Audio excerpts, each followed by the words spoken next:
하나님 말씀 에베소서 6장 1절에서 3절까지 말씀 보도록 하겠습니다. 신약성경 366페이지 에베소 6장 1절에서 3절까지 말씀 보겠습니다. 우리 같이 한 목소리 봉독합니다. 자녀들아 주 안에서 너희 부모에게 순종하라. 이것이 옳으니라. 내 아버지와 어머니를 공경하라. 이것은 약속에 있는 첫 계명이니 이로써 내가 잘되고 땅에서 장수하리라. 아멘. 오전에도 어버이 주일 말씀을 잠깐 언급하고 지나갔고요. 이제 오후에는 어버이날, 어버이 주일에 관한 말씀을 한 번 더 생각해 보려고 합니다. 한국 교회를 폄하하는 얘기 가운데 한국 교회는 효도하지 않는다라는 얘기를 한 경우가 있었습니다. 유교적인 전통, 그동안 가져왔었던 삶의 방식에서 생각해 보면 부모에 대해서 제사를 드리지 않는다라고 하는 것을 지적하면서 했던 말이었고요. 그러다 보니까 불효하다 이렇게 얘기를 했지만 사실 성경 안에는 효도, 부모 공경에 관한 이야기가 굉장히 많이 있습니다. 오늘 우리가 읽은 6장의 3절 말씀을 보면 너희 부모를 주 안에 순종하라. 이것이 옳으니라.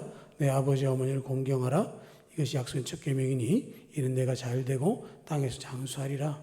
부모에 대한 효를 강조하고 있는 것이죠. 순종하고 공경하면 그것을 통해서 하나님께서 잘되고 장수하게 하시겠다라는 약속을 허락해 주셨습니다. 특별히 기독교의 효도는 유교나 다른 데서 이야기하는 효도와 다른 게 뭐냐면 살아계실 때 잘하자라고 하는 거죠. 돌아가신 다음에 후회해봤자 소용이 없다라는 것을 우리는 너무도 잘 알고 있는 것이고요. 그렇기 때문에 그 부모를 공경하는 것, 부모에게 순종하는 방법으로 로마서 12장 10절의 말씀을 보면 존경하기를 서로 먼저 하라 이런 말씀을 상용할 수 있습니다. 교회 안에서 성도들에게 하는 말이기도 하지만 또 부모를 대하는 자녀들의 마음에도 필요한 그런 말씀이죠. 부모를 존경해야 순종할 수 있고 그리고 공경할 수 있고 효도할 수 있습니다. 창세기 9장에 보면 노아가 홍수 이후에 다시 이제 땅에 내려와서 포도 농사를 짓습니다. 그리고는 포도를 추수하고 그래서 포도주를 담갔다가 그것을 마시고 옷을 벗고 자고 있었습니다. 그 모습을 둘째 아들인 함이 보게 됩니다. 그리고는 아버지가 벌거벗고 잠들었다는 이야기를 형제들에게 이야기하면서 비웃게 됩니다. 이것 때문에 함은 아버지의 저주를 받으면서 그의 아들인 가나안이 종이 된다라는 것을 듣게 됩니다. 함의 문제가 뭐냐면 아버지에 대한 존중이 없었다라고 하는 것이죠. 다른 형제들 셈과 야벳은 그 이야기를 듣고 뒷걸음질 쳐 들어가서 아버지의 벗은 몸을 덮어주었습니다. 아버지에 대한 효도가 아버지의 공경이 없기 때문에 일어난 일이기 때문에 그 함에게는 그러한 저주가 임하게 되어진 것이죠. 아버지의 비록 부족한 모습이라 할지라도 그것을 품을 수 있어야 된다라고 하는 것이고요. 그렇기 때문에 잠언 23장에 보면 너를 낳은 아비에게 청종하고 내 늙은 어미를 경히 여기지 말지니라 이런 충고를 하고 있는 것이죠. 옛날이나 지금이나 부모님 말씀 안 듣고 불순종하는 자녀들이 많았던 것 같습니다. 그래서 구석기 시대 유적들을 발굴하는 그 학자들 얘기 같은 데 보면 가끔가다 무슨 글을 써 있는 것을 해석해 보면 요즘 것들은 말도 안 듣는다 이런 말도 써 있다 그런 얘기를 한 경우도 우리가 알죠. 그런 것처럼 우리가 부모님이 나이가 들면 무슨 능력이 있는지 또 부모님을 경히 여기는 그런 자녀들이 있게 되는 것이죠. 부모를 대해서 자기 자신이 이 땅에 올 수 있도록 하나님께서 쓰셨던 그 부모님께 순종하는 것이 우리가 할 중요한 덕목이다라고 말할 수 있습니다. 그래서 사도 바울은 로마 교회에 편지를 쓰는 것뿐만 아니라 많은 편지들 가운데에 여러 사람들을 향해서 뭐라고 얘기하냐면 서로가 서로를 존경할 것에 대해서 이야기하고 서로가 서로를 형제와 자매로 대할 것에 대해서 이야기를 하고 있습니다. 지금과는 다르지만 그 시대에는 주인과 귀족들 그리고 노예들도 있었습니다. 그런데 그들이 교회 안에만 들어오면 형제요 자매가 되어졌습니다. 주인들이 노예들에게 형제라고 말하고 노예들이 주인들에게 형제라고 말합니다. 남자는 여자에게 자매라고 말하고 자매는 남자에게 형제라고 말을 합니다. 신분 제도가 엄연히 존재함에도 불구하고 형제와 자매로 부를 수 있었습니다. 그렇기 때문에 교회 안에서는 형제와 자매로 부르는 걸 넘어서 서로 존경하기를 먼저 하라 하는 이야기를 하고 있는 것이죠. 우리가 많이 들었던 기역자교회로 유명한 금산교회가 세워졌을 때 그 교회의 장로님은 조덕삼 장로님이었습니다. 그분은 그 땅과 그 교회를 건축하는 데 큰 역할을 했던 주인이었고 그 집의 머슴 가운데 이자익이라고 하는 종이 있었습니다. 그런데 함께 신앙생활을 하면서 이 이자익이 얼마나 하나님께 신실하고 하나님 소명을 받았는지를 알게 된 조덕삼 장로님은 그분을 신학을 시켜서 금산교회의 담임 목사로 청빙하게 되어졌습니다. 그 기록이 금산교회를 방문하면 거기에 기록되어져 있는데요. 그걸 통해서 우리가 알 수 있는 것은 교회 안에서 서로가 서로의 신분을 넘어서서 주님 안에서 형제와 자매로 존경하게 되어졌다라고 하는 것이고 그 일을 통해서 하나님께서 놀라운 역사를 이루셨다라고 하는 것은 한마디로 말하면 형제와 자매가 신분을 넘어서서 그리스도 안에서 하나님의 형상을 가진 존재로 존경했기 때문에 일어날 일이고 또 그 영혼에 대해서 예수 그리스도께 십자가를 지시기까지 사랑하신 천하보다 귀한 영혼이기 때문에 그렇다는 사실을 보게 되어지는 것이죠.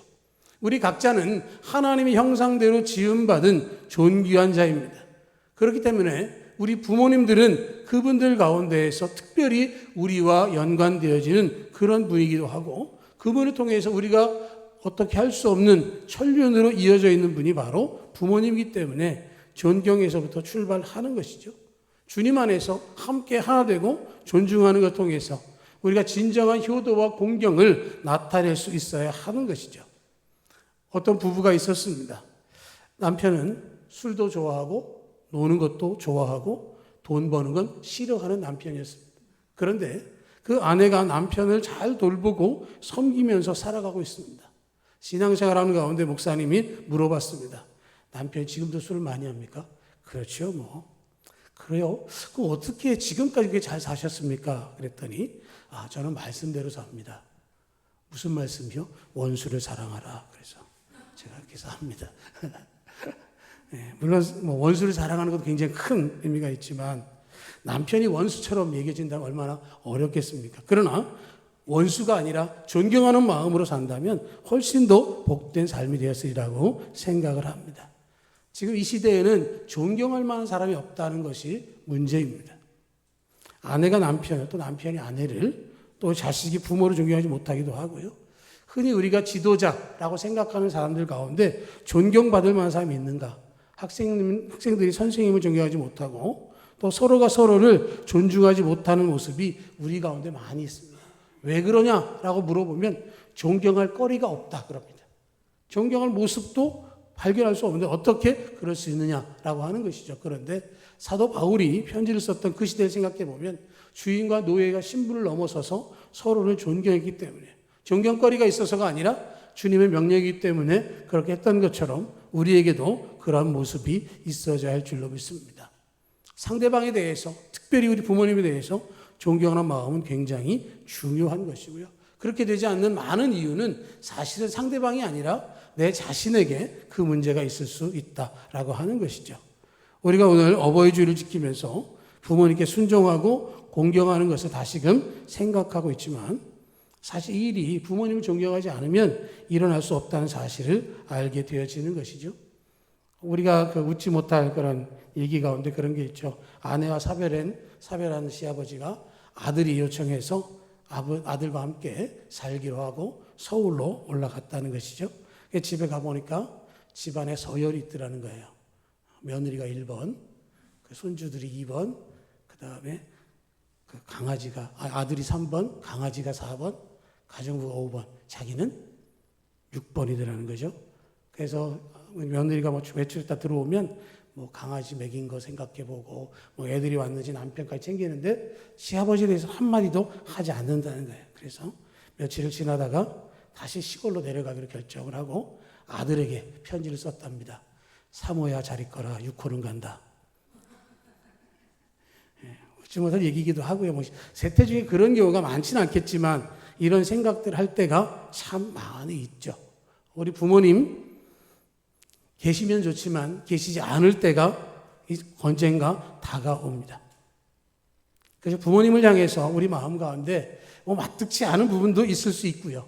우리가 살아가다 보면 겪지 않아도 될 것들을 겪어야 되기도 하고, 또 때로는 부모님께 여러 번 얘기해도 또 이해가 안 되는 그런 상황들을 만날 때도 있습니다. 그러나 언젠가 그 부모님이 부재중이실 때가 생겨난다는 것이죠. 단순하게 어디를 나가셨다는 부재중이 아니라 다시는 그 목소리를 들을 수도 없고 다시는 함께할 수도 없는 그때가 언젠가 다가오는 것을 생각한다면 우리는 부모님에 대해서 막연하게 함부로 대하는 것보다는 존경하는 것이 더 중요하겠다라는 생각이 들기도 하고, 또 우리 자녀들에게도 그러한 생각들을 갖게 하는 것도 중요하다고 생각을 합니다.